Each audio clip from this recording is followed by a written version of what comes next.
Bobby Lee Claremont and the Criminal Element by Jeannie Mobley.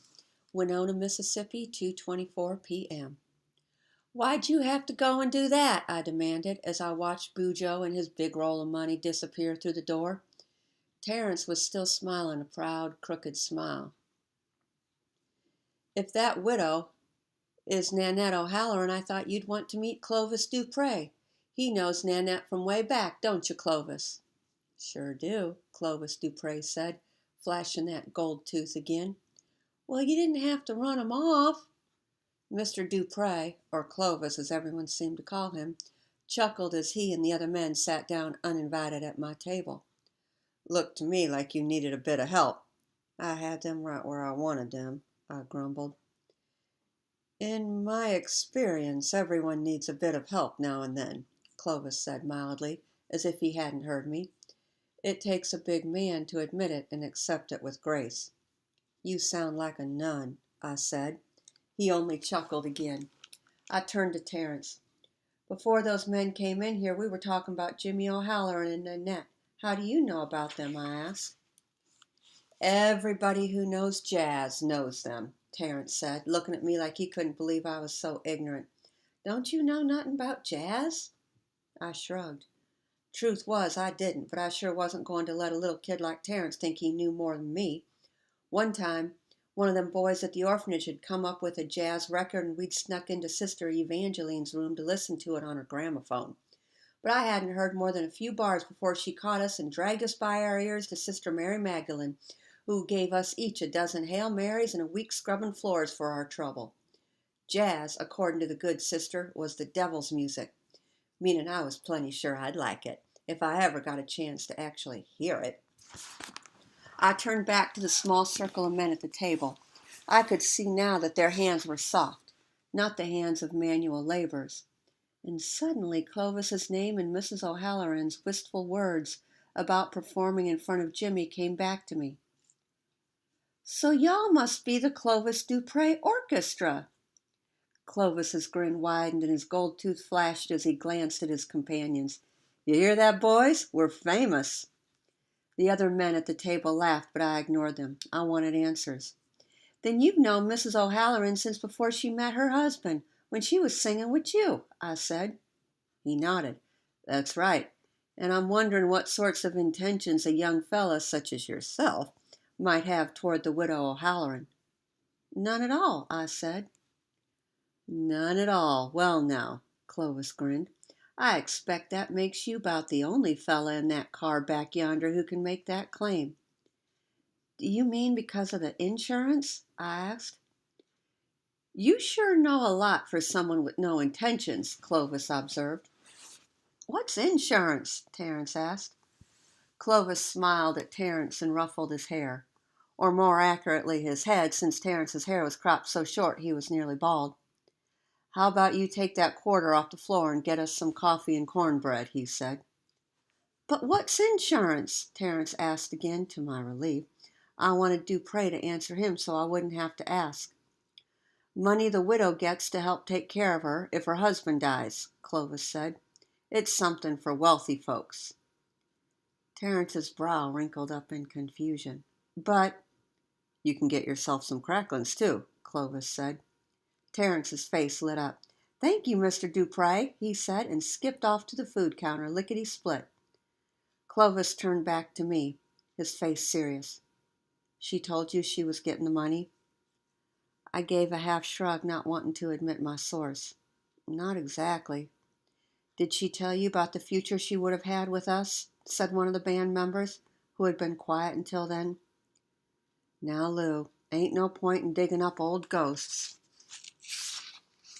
"Course not," said the man called Lou, who got to his feet. "Come on, fellas." The other men followed his lead, and soon I was alone with Clovis. He turned back to me. "What do you know about the insurance money?" he said again. "Only that there is some. I figure Mrs. O'Halloran is counting on it now that she ain't got a husband to take care of her and the baby." He raised his eyebrows. "Has it occurred to you that Jimmy and Alphonse were partners?" "Mr. Bujo may have said something about that," I hedged. "Then has it occurred to you that by rights Nettie should own half of the Cajun Queen as Jimmy's widow. It most certainly hadn't occurred to me. Now I felt a wave of relief, thinking of the income the club would give her. She could raise her baby right, send him to proper schools, feed him proper meals, keep her own health. But a question nagged at me. If she owns the Cajun Queen, why is she leaving New Orleans? She doesn't need Jimmy's kinfolk in Chicago. She'll be set up finer than a frog's hair in New Orleans. It's a bit more complicated than that, I'm afraid, Clovis said. I've heard there's some difficulty about the matter of a marriage license. The great state of Louisiana seems to have misplaced it. You mean she and Jimmy weren't really married? I was shocked. But they were in love, and she has his son. They must have been married. Terence arrived back at the table with the cornbread, coffee and cracklins, and Leon. Clovis leaned back in his chair and picked up the coffee cup. You didn't hear it from me. Official records get lost or damaged all the time. Why, just last year there was that big flood, and the parish courthouse ain't all that watertight. But neither is Mrs. O'Halloran's inheritance without proof of her marriage. But Alphonse knows they were married. He was Jimmy's partner, and you know. Y'all can vouch for her, right? I reckon that's why Alphonse and Kelly are on this train with her, and why they're worried about you talking to the law. They're afraid you know something they don't. Me? What would I know? I said. Everyone knows something, Leon said, not all that helpfully. They ain't taking any risks, Clovis said. They're counting on that money. I thought it was for Mrs. O'Halloran and her baby. Clovis nodded. Alphonse has agreed to vouch for the widow's marriage to Mr. O'Halloran, and she's agreed to give him ownership of the club if the insurance comes through.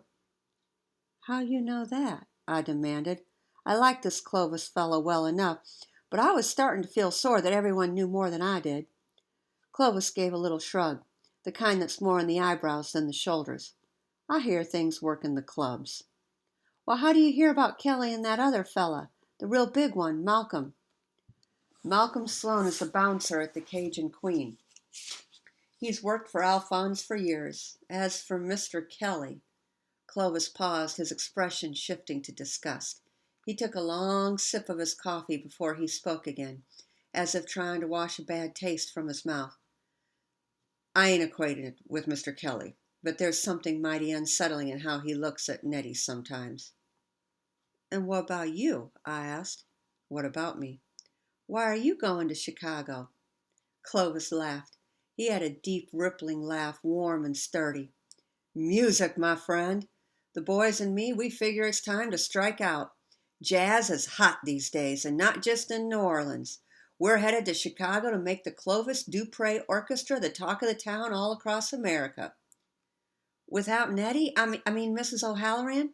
Do you have someone else singing?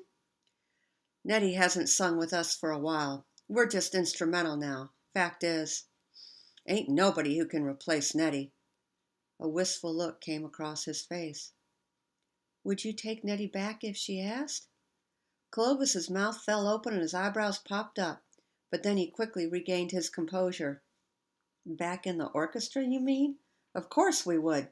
With her voice, we could make a mint. Then she'll be okay, even if the insurance doesn't come through, right? Clovis smiled.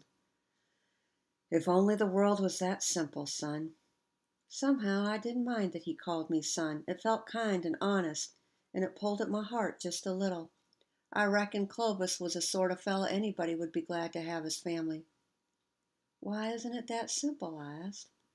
Well, in case you ain't noticed, Mrs. O'Halloran and me, we ain't sharing a car on this here train.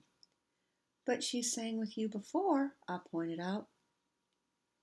That was before she became Mrs. O'Halloran, he said. Then he gave me a long look. There's choices a person makes in life that you can't go back on once they're made. He drained his cup, set it on the table, and stood. Now, if you'll excuse me, the boys are waiting for me in a game of dominoes.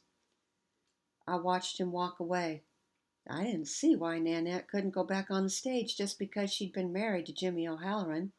If I'd been Mrs. O'Halloran looking for friends and a life for my baby in this hard world, I'd have taken this kind Dupre fella over the slippery Cajun or the ice-hard Irishman any day.